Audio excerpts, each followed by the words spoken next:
ನಮಸ್ತೆ, ನಾನು ಡಾಕ್ಟರ್ ಧನ್ಯಶ್ರೀ, ನಿಸರ್ಗ ಹಾಸ್ಪಿಟಲ್, ಜಯನಗರ, ಬೆಂಗಳೂರು. ಡಯಾಬಿಟಿಸ್ ಹೇಗೆ ಇತ್ತೀಚೆಗೆ ಕಾಮನ್ ಆಗಿ ಕಾಣ್ತಾ ಇದೆಯೋ ಅದೇ ತರ ಕಾಮನ್ ಆಗಿ ಕಾಣುವಂತ ಇನ್ನೊಂದು ಕಾಯಿಲೆ ಏನಂದ್ರೆ ಬಿಪಿ ಕಾಯಿಲೆ. ಅದನ್ನು ನಾವು ಅಧಿಕ ರಕ್ತದೊತ್ತಡ ಅಥವಾ ಹೈಪರ್ ಟೆನ್ಷನ್ ಅಂತ ಕರಿತೀವಿ.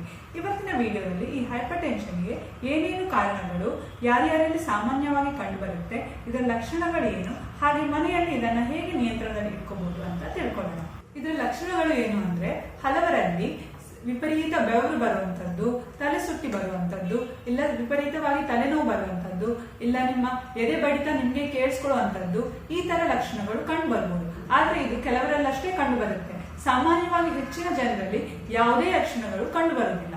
ಅದಕ್ಕೇನೆ ನಾವು ಬಿಪಿ ಕಾಯಿಲೆಯನ್ನ ಸೈಲೆಂಟ್ ಕಿಲ್ಲರ್ ಅಂತ ಹೇಳ್ತೀವಿ. ಯಾಕೆ ಅಂದ್ರೆ ಇದು ಅನ್ಕಂಟ್ರೋಲ್ಡ್ ಆಗಿ ಇದ್ದಾಗ ಇದರಿಂದ ಆಗುವಂತಹ ದುಷ್ಪರಿಣಾಮಗಳು ಬಹಳ ಅಪಾಯಕಾರಿ. ಏನಂದ್ರೆ ಸಡನ್ ಆಗಿ ಸ್ಟ್ರೋಕ್ ಆಗುವಂತದ್ದು, ಹೃದಯಾಘಾತ ಆಗುವಂತದ್ದು, ಕಾಣದೇ ಇರೋ ತರ ಆಗುವಂತದ್ದು, ಇಲ್ಲ ಕಿಡ್ನಿ ಸಮಸ್ಯೆ, ಈ ತರದ ಪ್ರಾಬ್ಲಮ್ ಸ್ಟಾರ್ಟ್ ಆಗಬಹುದು. ಹಲವರಿಗೆ ಈ ತರ ಪ್ರಾಬ್ಲಮ್ಸ್ ಬಂದಾಗ್ಲೇ ಹಾಸ್ಪಿಟಲ್ಗೆ ಹೋದಾಗ್ಲೇ ಅವರಿಗೆ ಹೈ ಬಿಪಿ ಸುಮಾರು ವರ್ಷದಿಂದ ಇದೆ ಅಂತ ಗೊತ್ತಾಗುತ್ತೆ. ಆದ್ದರಿಂದ ರೆಗ್ಯುಲರ್ ಆಗಿ ನಿಮ್ಮ ಡಾಕ್ಟರ್ ಹತ್ರ ಹೋಗಿ ಬಿಪಿನ ಚೆಕ್ಅಪ್ ಮಾಡಿಸ್ತಾ ಇರಿ. ಇದಕ್ಕೆ ಕರೆಕ್ಟ್ ಆಗಿ ಟ್ರೀಟ್ಮೆಂಟ್ ಮಾಡ್ತಾ ಇರಬೇಕು. ಸಡನ್ ಆಗಿ ಬಿಪಿ ಮಾತ್ರೆನ ಸ್ಟಾಪ್ ಮಾಡೋದು ಈ ತರ ಎಲ್ಲ ಮಾಡಬೇಡಿ. ರೆಗ್ಯುಲರ್ ಆಗಿ ಮೆಡಿಸಿನ್ಸ್ ನ ತಗೋತಾ ಇರಬೇಕು. ಈಗ ಸಾಮಾನ್ಯವಾಗಿ ಯಾರ್ಯಾರಿಗೆ ಬಿಪಿ ಕಾಯಿಲೆ ಬರುವ ಸಾಧ್ಯತೆ ಇದೆ ಅಂತ ತಿಳ್ಕೊಳ್ಳೋಣ. ಮೊದಲನೇದಾಗಿ ಉಪ್ಪಿನ ಸೇವನೆ. ಯಾರು ಜಾಸ್ತಿ ಸಾಲ್ಟ್ ಇಂಟೇಕ್ ಮಾಡ್ತಾರೋ ಅವರಲ್ಲಿ ಬಿಪಿ ಕಾಯಿಲೆ ಆದಷ್ಟು ಬೇಗ ಬರೋ ಚಾನ್ಸಸ್ ಇರುತ್ತೆ.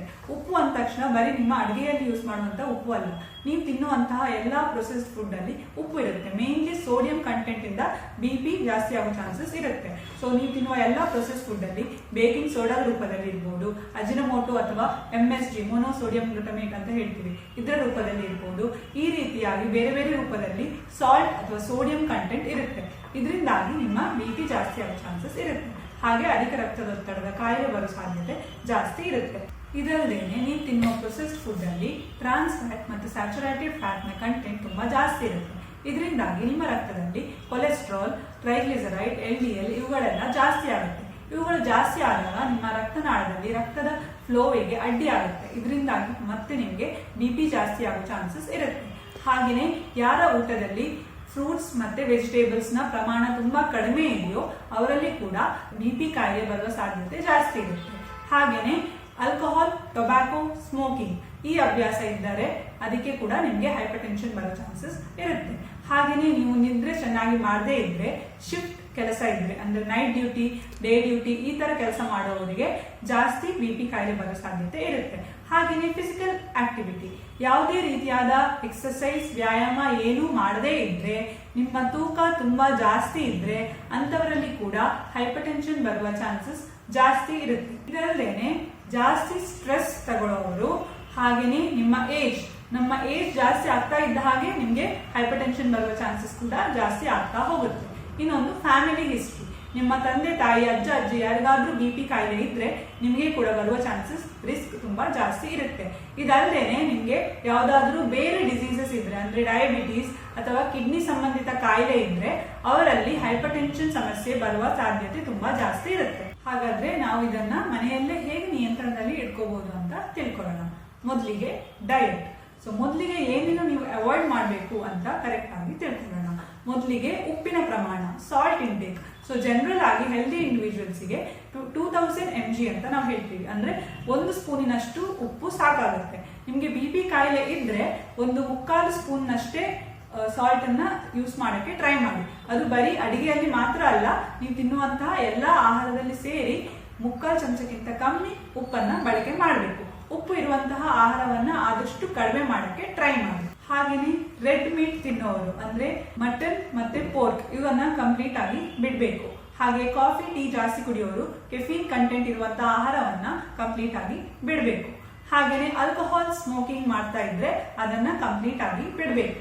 ಮತ್ತೆ fried food, deep fried food ಅನ್ನ ಆದಷ್ಟು ಅವಾಯ್ಡ್ ಮಾಡಬೇಕು. ಹಾಗಾದ್ರೆ ನಿಮ್ಮ ಆಹಾರದಲ್ಲಿ ಏನೇನನ್ನ ಇನ್ಕ್ಲೂಡ್ ಮಾಡಬೇಕು ಅಂತ ತಿಳ್ಕೊಳ್ಳೋಣ. ಮೊದಲಿಗೆ potassium, calcium, magnesium, omega 3, nitrates ಮತ್ತೆ ನಾರಿನಾಂಶ, ಫೈಬರ್ಸ್ ಇವಿಷ್ಟು ನೀವು ತಿನ್ನೋ ಆಹಾರದಲ್ಲಿ ಹೇರಳವಾಗಿ ಇರಬೇಕು. ಸೊ ಇದನ್ನ ಯಾವ್ದ್ಯಾವ್ದಲ್ಲಿ ತಗೋಬಹುದು ಅಂತ ನೋಡೋಣ. ಮೊದಲಿಗೆ ನೈಟ್ರೇಟ್ಸ್. ಸೊ ನೈಟ್ರೇಟ್ಸ್ ಹೆಚ್ಚಾಗಿ ಜಾಸ್ತಿಯಾಗಿ ಇರೋದು ಯಾವುದಲ್ಲಿ ಅಂದ್ರೆ ಬೀಟ್ರೂಟ್ ಮತ್ತೆ ಪೊಮೊಗ್ರನೇಟ್. ಸೊ BP ಕಾಯಿಲೆ ಇದ್ದವರು ಡೈಲಿ 1 ಲೋಟ ಬೀಟ್ರೂಟ್ ಜ್ಯೂಸ್ ಅನ್ನ ಕುಡಿಬೇಕು. ಸೊ ಬೀಟ್ರೂಟ್ ಅಲ್ಲಿ ನೈಟ್ರೇಟ್ಸ್ ಇರುತ್ತೆ. ಇದು ನಮ್ಮ ದೇಹಕ್ಕೆ ಹೋದ ನಂತರ ನೈಟ್ರಿಕ್ ಆಕ್ಸೈಡ್ ಆಗಿ ಕನ್ವರ್ಟ್ ಆಗುತ್ತೆ. ಈ ನೈಟ್ರಿಕ್ ಆಕ್ಸೈಡ್ ನಮ್ಮ ರಕ್ತನಾಳಗಳನ್ನ ರಿಲ್ಯಾಕ್ಸ್ ಮಾಡುತ್ತೆ. ಹಾಗೆ ಈ ತರ ಆದಾಗ ನಮ್ಮ BP ಕೂಡ ಕಮ್ಮಿ ಆಗುತ್ತೆ. ಹಾಗೇನೆ ಪೊಟ್ಯಾಷಿಯಂ, ಮ್ಯಾಗ್ನೀಷಿಯಂ ಮತ್ತೆ ಕ್ಯಾಲ್ಸಿಯಂ ಇವು ಮೂರುಗಳು ಯಾವ್ದಲ್ಲಿ ಇದೆ ಅಂದ್ರೆ ಗ್ರೀನ್ ಲೀಫಿ ವೆಜಿಟೇಬಲ್ಸ್, ಸೊಪ್ಪಿನ ತರಕಾರಿ. ಸೊ ಈ ಮೂರು ಬಗ್ಗೆ ನಿಮಗೆ ಸಿಗ್ಬೇಕು ಅಂದ್ರೆ ಡೈಲಿ ಯಾವ್ದಾದ್ರೂ ಒಂದು ಸೊಪ್ಪಿನ ತರಕಾರಿಯನ್ನ ಅಡಿಗೆ ಮಾಡಿ ತಿನ್ನಿ. ಹಾಗೇನೆ ಹಣ್ಣುಗಳಲ್ಲಿ ಅಂದ್ರೆ ಬಾಳೆಹಣ್ಣು, ಪೇರಳೆ ಹಣ್ಣು, ಕಲ್ಲಂಗಡಿ, ಟೊಮ್ಯಾಟೊ ಇವುಗಳಲ್ಲಿ ಹೇರಳವಾಗಿ ಪೊಟ್ಯಾಷಿಯಂ ಮತ್ತು ಮ್ಯಾಗ್ನೀಷಿಯಂ ನಿಮಗೆ ಸಿಗುತ್ತೆ. ಹಾಗೇನೆ ಎಳ್ನೀರು, ದಿನಕ್ಕೊಂದು ಎಳ್ನೀರು ಕುಡಿಯೋದ್ರಿಂದ ಕೂಡ ನಿಮ್ಮ BP ಅನ್ನ ಕಂಟ್ರೋಲ್ಗೆ ತರಬಹುದು. ಅದರಲ್ಲಿ ಕೂಡ ಪೊಟ್ಯಾಷಿಯಂ, ಮ್ಯಾಗ್ನೀಷಿಯಂ ಹೇರಳವಾಗಿ ಸಿಗುತ್ತೆ. ಹಾಗೇನೆ ಕ್ಯಾಲ್ಸಿಯಂ ಮತ್ತೆ ಒಮೆಗಾ 3. ಸೊ ಒಮೆಗಾ 3 ನಿಮಗೆ ಸಿಗಬೇಕು ಅಂದ್ರೆ ಒಳ್ಳೆಯ ಫಿಶ್ ಅನ್ನ ತಗೋಬಹುದು. ಅದಲ್ಲದೆ ವೆಜಿಟೇರಿಯನ್ಸ್ ಆದ್ರೆ ನಟ್ಸ್ ಅಂಡ್ ಸೀಡ್ಸ್ ನ ಆದಷ್ಟು ಇನ್ಕ್ಲೂಡ್ ಮಾಡಬೇಕು. ಸೊ ನಟ್ಸ್ ಅಂದ್ರೆ ನಿಮಗೆ ಬಾದಾಮಿ, ಗೋಡಂಬಿ, ವಾಲ್ನಟ್ ಇವುಗಳಲ್ಲೆಲ್ಲ ಒಮೆಗಾ 3 ಇರುತ್ತೆ. ಹಾಗೇನೆ ಸೀಡ್ಸ್ ಅಂದ್ರೆ sunflower seeds, chia seeds, pumpkin seeds, flax seeds ಈ ಸೀಡ್ಸ್ ಗಳನ್ನ ಹೇರಳವಾಗಿ ತಗೊಳ್ಳೋದ್ರಿಂದ ನಿಮಗೆ ಬೇಕಾದಷ್ಟು ಒಮೆಗಾ 3, ಮ್ಯಾಗ್ನೀಷಿಯಂ, ಪೊಟ್ಯಾಷಿಯಂ ಇವುಗಳೆಲ್ಲ ಸಿಗುತ್ತೆ. ಹಾಗೆಯೇ ಶುಂಠಿ, ಏಲಕ್ಕಿ, ಚಕ್ಕೆ ಇವುಗಳು ಕೂಡ ತುಂಬಾ ಬಹಳ ಒಳ್ಳೆಯದು. ಇವುಗಳನ್ನ ನೀವು ನೀರಲ್ಲಿ ಕುದಿಸಿ ಆ ನೀರನ್ನ ತಗೋಬಹುದು.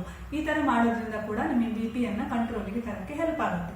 ಮತ್ತೆ ಬೆಳ್ಳುಳ್ಳಿ, ಡೈಲಿ 1-2 ಎಸಳು ಬೆಳ್ಳುಳ್ಳಿನ ಹಸಿಯಾಗಿ ಜಜ್ಜಿ ತಿನ್ನೋದ್ರಿಂದ ನಿಮ್ಮ ಕೊಲೆಸ್ಟ್ರಾಲ್ ಲೆವೆಲ್ನ ಕಂಟ್ರೋಲ್ ಮಾಡಕ್ಕೆ ಹೆಲ್ಪ್ ಮಾಡುತ್ತೆ. ಹಾಗೆಯೇ BP ಕಂಟ್ರೋಲ್ಗೂ ಕೂಡ ಬೆಳ್ಳುಳ್ಳಿಯಿಂದ ತುಂಬಾ ಹೆಲ್ಪ್ ಆಗುತ್ತೆ. ಸೊ ಇದನ್ನ ಡೈಲಿ ಮಾಡಕ್ಕೆ ಟ್ರೈ ಮಾಡಿ. ಸೊ ಇದಲ್ಲೇನೆ ಎಕ್ಸಸೈಸ್, ಡೈಲಿ ರೆಗ್ಯುಲರ್ ಆಗಿ ಎಕ್ಸಸೈಸ್ ನ ಮಾಡಬೇಕು. ಯಾವ್ದಾದ್ರೂ ಒಂದು ರೂಪದಲ್ಲಿ ವ್ಯಾಯಾಮನ ಮಾಡಕ್ಕೆ ಟ್ರೈ ಮಾಡಿ.